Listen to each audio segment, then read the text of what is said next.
Concept builder problems में set का अभी तक एनडीए का क्वेश्चंस करवाए थे, कुछ आईआईटी का क्वेश्चंस देखते हैं। आईआईटी ये आया हुआ है, लेटेस्ट आया हुआ है, यहाँ लिख मेंशन कर देते हैं। ये आईआईटी मेंस 2025 में आया है। चलिए सोचिए एक मिनट क्या कह रहा है, देखिए सब लोग। सेट अगर पढ़े हैं तो बनना चाहिए। क्या कहा जा रहा है, मेरे साथ सोचिए क्या बोला जा रहा है। ए एक सेट है जिसमें 1 से लेके 10 तक का एलिमेंट कंटेन कर रहा है, और बी क्या है, बी एक सेट है। एम उसका अब क्या बोला जा रहा है, m by n such that, मतलब इसका वैल्यू इसमें कंटेन करेगा। इस सेट में क्या होगा, एम बाई एन का वैल्यू कंटेन करेगा। किस फॉर्म में है ये सेट, ये सेट किस फॉर्म में दिया हुआ है, सेट बिल्डर फॉर्म, या उसी को क्या बोलते हैं, रूल फॉर्म। तो ये रूल फॉर्म में सेट बिल्डर फॉर्म में दिया हुआ है सेट, और आप जानते हैं उसमें क्या होता है, सच डेट, इसको बोलते हैं क्या, सच डेट। और सच डेट के पहले जो भी यहाँ पर वेरिएबल होता है उसका वैल्यू इस कंडीशन से, इस स्टेटमेंट से जो भी आता है उस सेट में कंटेन करता है। तो आपको क्या कहा जा रहा है, एम एन इस सेट से बिलोंग कर रहा है, एम और एन का वैल्यू इसी सेट से आएगा, और एम का वैल्यू हमेशा क्या होना चाहिए, एन से छोटा होना चाहिए। और साथ में क्या है, GCT of m n equal to 1। GCT मतलब ग्रेटेस्ट कॉमन डिवाइजर, या उसी को हम लोग क्या बोलते हैं, ग्रेटेस्ट कॉमन फैक्टर। मीन्स आप इसी को ऐसे ही बोलते हैं, जीसीडी को ही क्या बोलते हैं, एचसीएफ भी बोलते हैं, नहीं कहते हैं HCF, highest common factor. Highest common factor क्या होना चाहिए, 1 होना चाहिए। तो चलिए सबसे पहले यहां पर एम, तो बोला जा रहा है कि n b equal to, n b में मीन्स इसमें कितना नंबर ऑफ एलिमेंट्स होगा। तो चलिए एक साइड से शुरू कर लेते हैं। एम क्या होना चाहिए, एन से हमेशा क्या छोटा होना चाहिए। तो स्टार्ट करते हैं, एक साइड से लीजिए, एम और एन दोनों इसी में से आएगा, एम और एन बिलोंग्स फ्रॉम ए। तो हम लेते हैं सबसे पहले स्टार्ट करते हैं कि एम एन का वैल्यू ले लेते हैं। एन का वैल्यू क्या, 1, एन का वैल्यू 1। तो एम एन से क्या होना चाहिए, छोटा होना चाहिए। तो बताइए इसमें से कुछ भी अब एम होगा, एम का वैल्यू कुछ भी होगा, नहीं होगा। क्यों नहीं होगा, क्योंकि एम का वैल्यू क्या होना चाहिए, एन से छोटा होना चाहिए। तो इससे छोटा कोई वैल्यू नहीं होगा, तो नो एम, मीन्स एम का वैल्यू नहीं होगा, नो एम। यहां पर इसलिए लेते हैं नो एम, कोई भी एम का वैल्यू नहीं होगा। अच्छा, अब अगर हम लेते हैं एन का वैल्यू 2, तब एम का वैल्यू कितना हो जाएगा, 1 हो जाएगा। और जब ऐसा होगा तो हमको क्या चाहिए, m by n. M by n ऐसा होना चाहिए कि उसका एचसीएफ कितना हो, 1। तो एम बाई एन देखिए तो एम कितना है, 1 और 2, एचसीएफ 1 है कि नहीं, 1 और 2 का एचसीएफ 1 है। तो ये वाला पॉसिबल हो गया, तो एक वैल्यू आया। अब लेते हैं क्या, एम का वैल्यू, एन का वैल्यू ले लीजिए 3, एन का वैल्यू ले लीजिए 3 लेंगे। एम का वैल्यू क्या क्या हो सकता है, 1 हो सकता है, और क्या 2 हो सकता है। चलिए अब देखते हैं, एम बाई एन निकालते हैं। हमको एम बाई एन निकालना है जब एम और एन इस कंडीशन को, तीनों कंडीशन को सेटिस्फाई करे।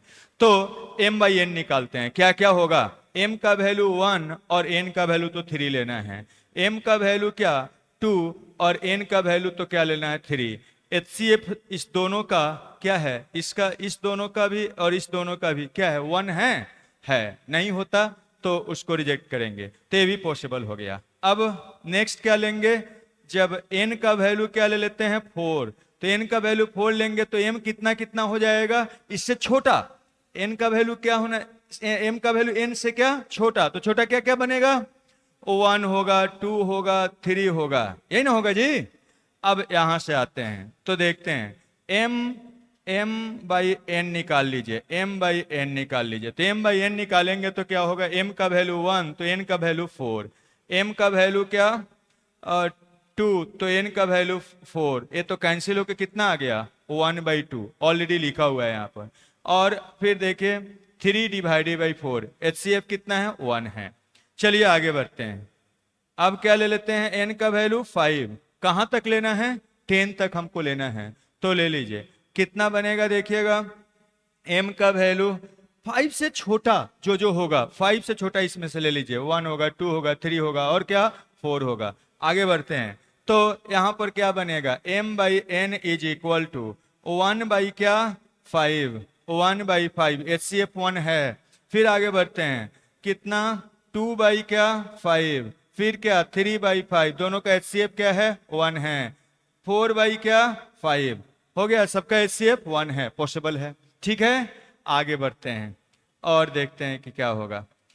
अब n का वैल्यू क्या लेंगे, n का वैल्यू 6 ले लीजिए, तो m कितना हो जाएगा देख लीजिए, 1 2 3 4 5। अब m बाई n निकालिए, m बाई n क्या क्या बनेगा बताइए जल्दी से, 1 बाई 6, 2 बाई 6, 2 बाई 6 कितना बनेगा, कैंसिल हो जाएगा ना जी, 1 बाई 3 हो जाएगा, ऑलरेडी लिखा हुआ है। फिर उसके बाद आते हैं, क्या लिखेंगे, 3 बाई क्या 6, ये भी कैंसिल होकर 1 बाई 2 आ गया, लिखा हुआ है। फिर उसके बाद क्या 4 बाई क्या 3 6, ये भी कैंसिल होकर कितना आ जाएगा 2 बाई 3, ऑलरेडी लिखा हुआ है। आगे बढ़ते हैं, 5 बाई 6, यही एक पॉसिबल है, जो लिखा हुआ है उसको काटते जाते हैं। ठीक है, दोबारा तो सेट में एलिमेंट होता नहीं है, तो जो लिखा हुआ है, ये वाला लिखा हुआ है काट देते हैं, ये वाला इसमें कुछ पहले नहीं है, जो पहले आ चुका है उसको हटाते जाएंगे। देखिएगा यहां पर इसमें कुछ भी नहीं था, ये वाला 1 बाई 3 है ना, आ गया, काट देते हैं। 1 बाई 2 भी आ गया है, 2 बाई 3 भी आ गया है, तो जो आ गया है उसको हटाते चलते हैं। ठीक है, तो हम लोग 6 तक पहुंच गए हैं। अब कहाँ चलेंगे, कहाँ जाएंगे, 7 8 9 10 तक जाना है हमको, तो चलिए तो देखते हैं। अब आते हैं, एफ एन का वैल्यू क्या ले लेते हैं, 7 ले लेते हैं, 7 लेते हैं तो m कितना हो जाएगा, इससे छोटा जो होगा, तो क्या क्या होगा, 1 होगा, 2 होगा, 3 होगा, 4 होगा, 5 होगा और 6 होगा। अब m बाई n निकालते हैं, m बाई n का ही वैल्यू निकालना है, तो m बाई n निकालिए, m1 n कितना है 7, 1 2 बाई 7, ये तो कोई कैंसिल होगा नहीं, 3 बाई 7, 4 बाई 7, 5 बाई 7 और क्या 6 बाई 7, यही ना होगा, आ गया। अब n का वैल्यू क्या ले लेते हैं, 8 ले लेते हैं, n का वैल्यू 8, तो m का वैल्यू क्या बनेगा बता दीजिए, इससे छोटा जो इसमें से है क्या क्या बनेगा, तो हो जाएगा 1 2 3 4 5 6 7, n होगा। चलिए अब m बाई n निकाल लिया जाए, m बाई n क्या बनेगा, तो यहां से m1 तो n कितना 8 है ना, 2 बाई 8, 2 बाई 8 कितना बनेगा 1 बाई 4, तो इसको काट देते हैं, 1 बाई 4 ऑलरेडी लिख चुके हैं ना, यहाँ पर आ चुका है, तो इसको हम लोग काटते चलेंगे, इसका हम लोग लिख चुके हैं। फिर उसके बाद आगे बढ़िए, 3 बाई क्या 8, फिर क्या 4 बाई 8, 4 बाई 8 कितना हो जाएगा 1 बाई 2, ऑलरेडी लिख चुके हैं ना, तो इसको काट दीजिए, इसको उड़ा दीजिए। फिर आगे बढ़िए, 5 बाई 8 हो जाएगा, और आगे बढ़िए कितना 6 बाई क्या 8 हो जाएगा, 6 बाई 8 कितना हो जाएगा 3 बाई 4, 3 बाई 4 ऑलरेडी लिखा हुआ है ना, तो इसको उड़ा दीजिए। फिर उसके बाद आगे बोलिए 7 बाई क्या 8 होगा, पॉसिबल होगा, ये हो गया। अब 2 और बचा, 9 और 10, तो अगर एफ एन का वैल्यू क्या लेते हैं 10, तब क्या होगा बताइए, एम क्या क्या होगा, सॉरी पहले 9 लीजिएगा ना, 9 एक छूट गया, आप लोग बोलते ही नहीं है, 9 छूट गया सर, काहे नहीं बोलते हैं, नहीं बोले हैं, धीरे से बोले हैं, अपने बोलते अपने सुनते हैं। तो n इक्वल टू 9, तो m का वैल्यू क्या क्या होगा बोलिए, 1 2 3 4 5 6 7 8, यही ना होगा जी।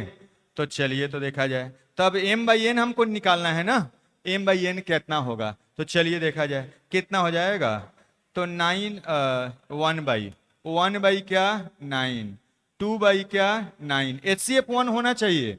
फिर आते हैं 3 बाई 9 होगा, अरे होगा कि नहीं, क्यों नहीं होगा, क्योंकि कैंसिल होके 1 बाई 3 आ गया है, और 1 बाई 3 तो ऑलरेडी ले चुके हैं, तो 1 बाई और 3 ले चुके हैं, तो उड़ा दीजिए। आगे बढ़ते हैं, अब क्या 4 बाई 9, फिर क्या 5/9 HCF 1 है, फिर उसके बाद 6/9, 6/9 कितना बनेगा, अरे 6/9 कितना बनेगा, 2 3 से कैंसिल हो जाएगा, 2/3 ऑलरेडी लिख चुके हैं, दोबारा लिखेंगे क्या, नहीं लिखेंगे, तो इसको उड़ा दीजिए, उड़ गया। आगे बढ़िए आगे बढ़िए, कितना 7/9, फिर 8 क्या 8/9, 8/9 हो गया।